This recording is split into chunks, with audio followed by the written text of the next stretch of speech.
I found this orange metal object marked with a radiation symbol in the toolbox of a retired Army veteran. It's about 1.5 inches long and has a lens on one end. Does anyone know what it is? What you found is a tritium lamp used in military artillery sighting systems, most likely manufactured by Zrak Optics in the former Yugoslavia. This compact device contains a small sealed glass capsule filled with tritium gas, a radioactive isotope of hydrogen. The inner surface of the capsule is coated with phosphor, which glows when struck by electrons emitted during the tritium's radioactive decay. These lamps were designed to provide low-level illumination for artillery scales and targeting equipment during night operations. Unlike battery-powered lights, tritium lamps emit a steady glow for many years without the need for any external power source, making them ideal for use in military settings where reliability is essential. The radiation symbol and the activity rating, printed on the casing, such as T92,500 becquerels, indicate the intensity of the radioactive source inside. These units were typically embedded into scopes, rangefinders, or other optical devices. My grandparents found this brass item in the attic. It likely belonged to one of their parents or grandparents. Does anyone know what it is? What you found is a vintage brass oil lamp, most likely designed for use on a bicycle or early vehicle. These compact lamps were popular in the late 19th and early 20th centuries, before electric lighting became widespread. The brass body would have held oil or kerosene, and a small wick inside the cap would be lit to produce a steady flame. The wire bracket on the side was used to securely mount the lamp, typically to handlebars, forks, or another part of the frame. I found this small metal tool in an old office desk. It has knurled rollers on one end and a pivoting mechanism on the other. Does anyone know what it was used for? What you found is a paper marker tool patented in 1902 by Peter Grabler. It was used to imprint a line of serrated marks on documents, typically over important figures or signatures, to help prevent alteration or forgery. The tool works by pressing the paper between the two knurled rollers, then dragging it along to create a band of small indentations. These marks slightly damage the fibers of the paper, creating a textured area that couldn't be smoothed out or erased without showing clear signs of tampering. Compact and efficient, this tool was commonly used in office settings before modern stamps and security printing methods became widespread. Dear viewers, if you enjoy our videos, please subscribe to the channel and give this one a thumbs up. It influences the YouTube algorithm and the video gets promoted more effectively. Thank you. I found this small wooden object with one large hole and two smaller ones in a book lover's raffle basket. Any idea what it's used for? What you found is a wooden thumb page holder, often called a book page spreader. It's designed to make one-handed reading more comfortable by helping to keep the pages of a book open. To use it, you place your thumb through the large center hole and rest the two outer wings against the pages. The pressure from your hand keeps the book open without needing to use your other fingers, which can be especially helpful for people with arthritis, carpal tunnel syndrome, or limited hand mobility. I found this old wooden object that kind of looks like a teapot, but it's clearly not. It has a hinged lid and a thick metal handle. Does anyone know what it might be? What you found is an antique wooden tinderbox, likely hand-carved and fitted with a wrought iron handle. These boxes were used before the invention of matches to store essential fire-starting materials such as flint, steel, and dry tinder. The hinged lid allowed easy access, while the sturdy handle made it convenient to carry or hang near the hearth. Some designs even included a compartment for a candle or a built-in striker plate. Tinderboxes like this were common household tools in the 18th and early 19th centuries, especially in rural areas, and they played a vital role in daily life when fire had to be manually struck and carefully maintained. I found this metal tool near a set of old surgical instruments. It has a spear-shaped tip and a scissor-like handle. I'm not sure if it's actually medical, though. Does anyone know what it is?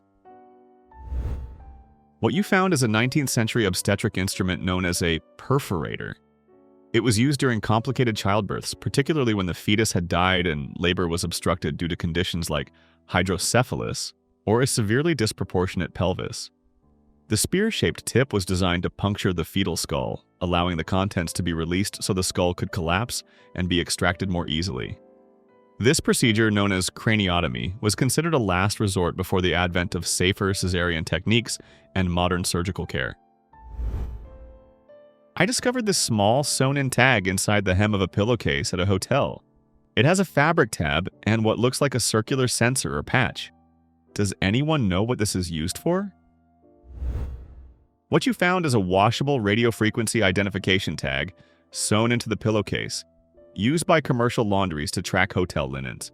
These tags contain a small chip that holds a unique serial number, allowing industrial laundry facilities to scan and identify each item throughout the washing, drying, folding, and delivery process. Unlike the RFID tags used in retail or smartphones, these operate at lower frequencies and can be read from a greater distance using specialized readers often integrated into laundry machines or mounted on ceilings and conveyor systems. My family received this carved stone container after a family friend passed away. Inside are smaller carved stone pieces, each fitting into its own slot. He traveled often and collected handmade objects from different parts of the world, so we're not sure where this came from. Does anyone know what this is? What you received is a traditional Chinese seal stamp set, commonly used for personal or artistic purposes. Each of the small carved stones is meant to be customized with a unique design, typically a name, pen name, or meaningful symbol, carved into the flat bottom surface. Once engraved, the stamp is pressed into red ink paste and used to make an imprint on paper. These sets are commonly used by artists, calligraphers, and scholars in East Asia to sign artwork, documents, or letters. The decorative carvings, along with the inscription on the lid, are part of the set's cultural and aesthetic value. The phrase on the lid is a reference to classical Chinese poetry about the pursuit of knowledge and artistic expression. Seal sets like this are often given as gifts or collected as meaningful souvenirs, and they represent a long tradition of craftsmanship and personal identity in Chinese culture. I found this strange wooden item with leather loops in a box of antique odds and ends I got at an auction. It's made from very lightweight wood and has a pointed tip. The leather loops are tight and not easy to move or remove. Does anyone know what it was used for? What you have is a 19th century corn husking peg, a handheld harvesting tool used to speed up the process of removing husks from ears of corn. These tools were common throughout rural America before the widespread adoption of mechanical corn pickers. The pointed wooden tip functioned like a small hook or blade, allowing the user to pierce through the tightly wrapped husk and then tear it open with a quick, controlled motion. The leather straps were designed to hold the peg securely to the hand, usually around the index and middle fingers, while leaving the palm free to grip the ear of corn. Corn husking pegs came in a variety of regional styles, some made from bone, antler, or even metal, but simple wooden ones with leather loops like yours were among the most practical and affordable. My relative found this old glass bottle with a ceramic fitting on top. It's labeled Pyrex, made in USA. Any idea what this might have been used for? What you have is a vintage Pyrex glass toilet tank float, most likely produced in the 1930s. These floats were used inside toilet tanks to regulate the water level. As the tank filled, the float would rise, and once it reached a set height, it would trigger the shutoff valve to stop the water flow. By the 1950s, glass floats were gradually replaced with more affordable plastic versions, but Pyrex models have remained popular among collectors thanks to their distinctive shape, long-lasting construction, and connection to American industrial design. Depending on condition, these floats can be worth anywhere from $20 to $150 on the collector's market today. I found this semi-cylindrical hollowed-out wooden piece among my late mother's belongings. I tried using Google Lens, but I keep getting results for all kinds of wooden objects. Does anyone know what this might be and what it's used for? What you found is a wooden foot massager or support block commonly used in Korean practices like Dan yoga. Although sometimes referred to as a wooden pillow, this item is typically placed on the floor and used for standing exercises that stimulate the soles of the feet. By standing barefoot on the curved surface, users apply pressure to the arches of their feet, which helps improve circulation, relieve tension, and ease cramps or fatigue. The semi-cylindrical shape is designed to match the natural contour of the foot, making it effective for targeted pressure. This kind of tool is rooted in Eastern wellness practices where stimulating pressure points in the feet is believed to support energy flow and promote overall internal balance. I picked up a box of candy-making tools from Craigslist, and this thing was inside. It's about 4.5 inches wide and packed with sharp, twisted metal spikes. Most of the other items were clearly for sugar work, but I have no clue what this one does. Any ideas? What you have is a handmade spun sugar tool used for pastry and dessert decoration. This tool is designed to create delicate strands of sugar, frequently referred to as spun sugar or sugar threads, that can be draped over cakes, tarts, or plated desserts for an elegant, professional finish. The twisted metal spikes help catch and stretch hot sugar as it's flicked or waved rapidly over a rolling pin, dowel, or parchment paper. I found this strange item behind a heater. It's a plastic base with a metal cylinder partially covered in what looks like melted yellow plastic. One end says "light other end," and the opposite side seems to have been burned before. It's about the weight of an AA battery but doesn't seem electronic. It has no noticeable scent and makes no sound. Does anyone know what this might be? What you found is an encapsulated smoke pellet used for testing ventilation systems and detecting air leaks. These pellets are commonly used by heating, ventilation, and air conditioning technicians and plumbers during flue inspections or pressure tests. To use it, you simply light the marked end and the pellet smolders for about 30 seconds, releasing a dense, non-toxic smoke. This allows professionals to visually trace airflow, locate leaks, or confirm that a chimney or duct system is functioning properly. Once activated, the pellet typically produces up to 5 cubic meters of visible smoke and complies with British safety standards for flue testing. I noticed these ropes with black balls and a nearby ceiling hook installed in several rooms throughout a library. They're mounted near the windows. Does anyone know what they're used for? What you found is part of a manual override system for security shutters installed throughout the building.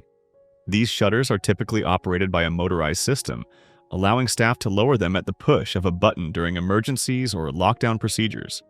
The ropes with black balls and the ceiling-mounted hook serve as a backup in case the automated system fails. If necessary, the cords can be pulled or used with the hook to manually lower the shutters over the windows. Although they're rarely used, they remain an important safety feature, especially in public spaces like libraries. In the last video, I asked you to identify this carved wooden item with rings. This item is a Mexican hot chocolate whisk, known as a molinillo. It's traditionally used to stir and froth hot chocolate by rolling the handle between your palms. Thanks to everyone who shared their guesses, and a special shout out to Total Lucky for being the first to identify it correctly.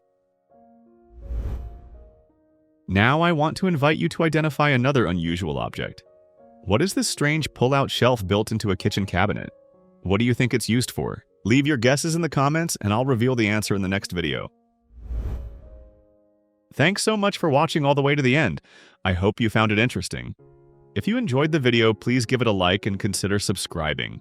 It really helps with the YouTube algorithm and lets more people discover the channel. Thanks again, and see you next time.